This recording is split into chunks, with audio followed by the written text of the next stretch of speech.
क्या बोलो साथियों, ये वो प्लेटफॉर्म है कि लास्ट तक आप लोगों को गर्म रहना पड़ता, ठंडा नहीं साहब, रोटी नहीं है ये ठंडा हो जाए। यस चलो, ये तो बिजनेस है, जितना गर्म रहोगे उतना बड़ा से खाएगा। नाम संजीव, बिहार सहरसा का रहने वाला हूँ दोस्त। इस बिजनेस को लगभग 15 साल से कर रहा हूँ। अचीवमेंट कोई बहुत बड़ी नहीं हुई है, लेकिन हाँ एक बात तो यह है कि हमारे जैसे टीवी मैकेनिक के घर में यदि सिर्फ और सिर्फ 11 महीने के अंदर यदि 72 लाख रुपया आता है, ऐसा लगता है कि चप्पल फाड़ के आ गया है। जो पिछले कोरोना काल में जब पहला लॉकडाउन लगा था तो 32 लाख रुपया, और जब दूसरा लॉकडाउन लगा था तो 40 लाख रुपया हो रहा था। बहुत ज्यादा डीटीएम में पैसा नहीं है साहब, मैं फिर से कह रहा हूँ, डीटीएम में बहुत ज्यादा पैसा नहीं है, लेकिन जितना आप सोच सकते हो ना, उस सोच से कहीं ज्यादा पैसा है। क्यों बता दो क्या आदि साहब, बता दो क्या? जब गुरुगामा आया था, ये सोच के आया था कि बहुत पैसे कमाएंगे, खूब अमीर बन जाएंगे, और साहब यहाँ टीवी मैकेनिक बन गया। जब टीवी मैकेनिक बन गया, सराउंड गांव में टीवी में टाके लगाया करता था साहब, टीवी ठीक किया करता था, लोग बिहारी कहा करता था। क्या कहा करता था साहब? बिहारी कहा करता था। अच्छे परिवार से बिलोंग करते हैं, माँ बाप टीचर, वहां पिताजी को सब प्रणाम सब कहा करता था। और जब यहाँ से गांव जाते थे तो गांव में लोग दिल्ली कमाने वाला समझता था। यही मेरा परिभाषा बन गया था। और दोस्त तब एक ही बात परमात्मा से कहते थे, परमात्मा गांव में, अपने गांव में भी लोग दिल्ली कमाने वाला समझता है, यहाँ लोग बिहारी कहता है। मौका एक दे देना, मेहनत तो बहुत कर रहे हैं, एक दिन लोगों को करके दिखा देंगे। और दोस्त वो मौका मिला। कैसे मिला पता दो क्या? बड़ी दबे पाव मिला, शोर मचा के नहीं मिला। छोटा सा कलर का तैयारी करता है बच्चा, पता है साहब कौन से कोचिंग इंस्टीट्यूट में जाता है, यस या नो? और यदि कलर बन जाता है तो जिस धर्म का होता है उसके पापा पूजा पाठ करवाते हैं, यस या नो? है या नहीं है साहब? जिंदगी बदलना चाहता था और बदलने का प्रयास में था, ठीक उसी तरह से जैसे बिल्ली भूखी बैठी रहती है और सामने से चुहा चले जाए। बिल्ली क्या करती है साहब? झपट्टा मार के पकड़ लेती है। मैं भी साहब पैसे कमाने के लिए घर बार छोड़ गया था, अपने माँ बाप को छोड़ गया था, लेकिन यहाँ पे टीवी मैकेनिक में मैं किसी दिन 200, किसी दिन 500, 2 दिन नहीं वाला था। मेरा जिंदगी ऐसे ही चल रहा था। और क्या हुआ था? परमात्मा से हमेशा अरदास करता रहता था। एक दिन की बात है, मैं अपने दुकान पे बैठा हुआ था और एक महान शख्स जो आज मेरे लिए भगवान से कम नहीं है, मैं ऑप्शन नहीं दूंगा था, एक महान शख्स जो भगवान से कम नहीं है, मैं जानता नहीं था दूर तक उनको। वो मेरे दुकान के बगल में पड़ोस में बैठ के कागज कलम पे कुछ देखने में पहले से बहुत स्मार्ट, चश्मा लगाए हुए, और टीवी मैकेनिक हाथ पैर पर टी शर्ट पहना करते थे। कोई भी आदमी बढ़िया टी शर्ट कपड़े में रहता था तो लगता था कि बहुत बड़े आदमी है। यस या नो? फीलिंग बताता हूँ साहब, वो बिहारी कहा करता था। मुझे लगा कि शायद बैंक वाले हैं लोन दे देंगे, और सर इनके चक्कर में मैं बैंक में लोन लेने के चक्कर में उनके सामने चला गया। और वो तो प्लान दिखा रहे थे साहब, प्लान दिखा रहे थे डीटीएम का प्लान। और जब वो प्लान दिखाना शुरू किया, लेकिन उससे पहले मैं उनका नाम लेना चाहता हूँ। बता दो क्या साहब? यस। बता दो क्या? यस। पक्का क्या? यस। इतने सवाल में कैसे बता दो भैया? बता दो क्या? मिस्टर सोनू सिंह प्रजापति प्लीज आइए सरकार सेवा कीजिए।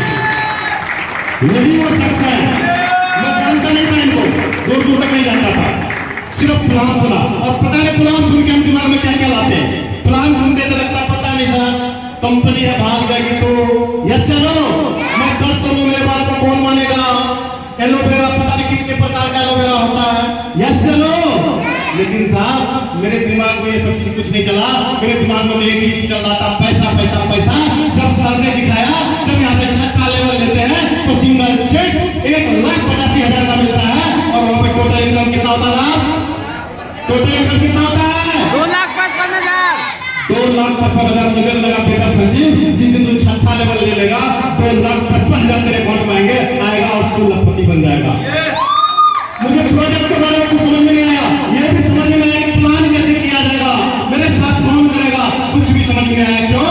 क्योंकि ये सब तो बाय डिफॉल्ट है, अपने आप ही हो जाता है। आपके अंदर तो असलियत होना चाहिए, यस या नो? फिर मैंने चेक दिखाया 32 लाख रुपया, मेरे पिताजी टीचर लगा बेटा जिस दिन 32 लाख उड़ा दिया उस दिन तो अपने पापा के बराबरी कर लेगा। और साहब वो 32 लाख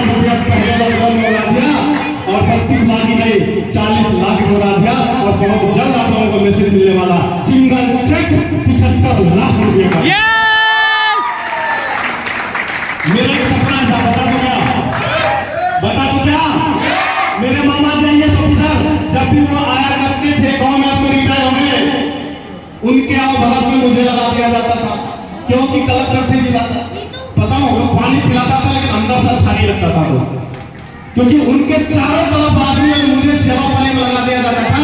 मुझे लगता था कि मेरे घर के मेंबर को इतना सम्मान मिल रहा है और मुझे सेवा पानी करना पड़ा। परमात्मा क्या जिंदगी दिया तुम्हें। और दोस्त फकर करते हैं उस दिन पर भी आप जाते हैं बाहर बिजनेस को प्रमोट करने के लिए, बीच में मेरी गाड़ी होती है, 5 गाड़ी आगे 5 गाड़ी पीछे, अब लगता है ये खाइए सत्तर के बराबर में। इतना ही नहीं दोस्त, लोगों ने यहाँ पर बिहारी बिहारी किया, बहुत बिहारी करते थे। पहले लोग बिहारी कहा करते थे, आज की वजह से लोग सर कहा करते हैं। लोग ये पहले लोग गांव में पूंजी कमाने वाले समझते थे, और गांव में किसी का जमीन बिकता है तो कहता संजीव जी ले लो ना, क्योंकि कैश तो यही दे सकता है। यस चलो आप क्या ये पहचान बनाना चाहते हैं? आप ये पहचान बनाना चाहते हैं क्या? यस पक्का क्या? यस एक फार्मूला बता दो। यस क्या? यस कुछ भी नहीं करना साहब, अपने सीनियर के सामने में सिलेंडर कर देना, यही चीज एक चाहिए क्वालिटी जो आपको ऊपर लेके जा सकता है। जैसा जैसा सीनियर बोले सिर्फ वैसा करने लगो। मैं गारंटी देता हूं सिस्टम में मैं स्पेल करके देता हूं, यदि आपका लेवल ना हो जाए तो मेरा काम पकड़ कर ले। एक कहानी सुना था, उसके साथ बात अपने शब्दों को विराम दूंगा साहब। एक बार क्या हुआ तो कृष्ण भगवान और राधा बिहार करने निकली। जब बिहार करने निकली तो राधा अचानक से रूठ गई, नाराज हो गई और भगवान से कहने लगी, कन्हैया तुम तो ज्यादा मुझे चाहते नहीं हो, वैसे तुम ज्यादा प्यार नहीं करते हो, तो कन्हैया को आश्चर्य लगा, दुनिया में मैं आपसे ज्यादा किससे प्यार करता हूँ, क्या बात बोलते हो? बोला नहीं, एक है जिससे आप मुझसे ज्यादा प्यार करते हो। तो उनको भी थोड़ा आश्चर्य लगा, भगवान को जान तो गए थे पहले। बोले बता दो राधा, तुम्हारे मुझसे सुनना चाहता हूँ। बोले आप मेरे से ज्यादा अपने वंशी से प्यार करते हो। कन्हैया मुस्कुराए और उसका राज बताए, जानना चाहते हैं क्या? यस कन्हैया ने कहा था ये बंसी जो है ना बड़ा आज्ञाकारी है, एकदम मेरे ऊपर समर्पण कर रखा, इसको मैं जैसा सुर बजाता हूँ वैसा ही बोलता है, इसको मैं जैसे उठाता हूँ वैसे उठता है, इसको मैं जब चाहता हूँ तभी मेरे होठों पे लगता है। यदि दुनिया में हर एक आदमी के पास यही समर्पण हो जाए वो ईश्वर को प्राप्त हो जाए। यस चलो सारा कुछ नहीं बताऊंगा, बड़े बातें आ रहे हैं, मुझे सीखना है, मुझे भी 1 लाख रुपए मेरा पेंशन लेना है। यस चलो इतना सा बात बताऊंगा जो मेरा पर्सनल तजुर्बा है। सीनियर को समर्पण कर देना दोस्त, समर्पण कर देना, लेवलों की तो लाइन लग जाएगी, आपको पता ही नहीं लगेगा कब लेवल आ गया। क्यों? क्योंकि जब करने वाले कोई और होते हैं तो आपको खबर नहीं होता है। यस चलो करने वाले बन जाते हो, आप थक जाते हो, करने वाले मत करो सर, आपको सिर्फ दास बन जाओ, आपको सिर्फ आज्ञाकारी शिष्य बन जाओ। गुरु जी बोलते रहेगा, बुलाते रहो, जब एक दिन प्रकाश हो जाएगी उसको। ठीक है साहब, थैंक यू। लास्ट में गुरु का दिया हुआ एक शायरी में बोलता हूँ कि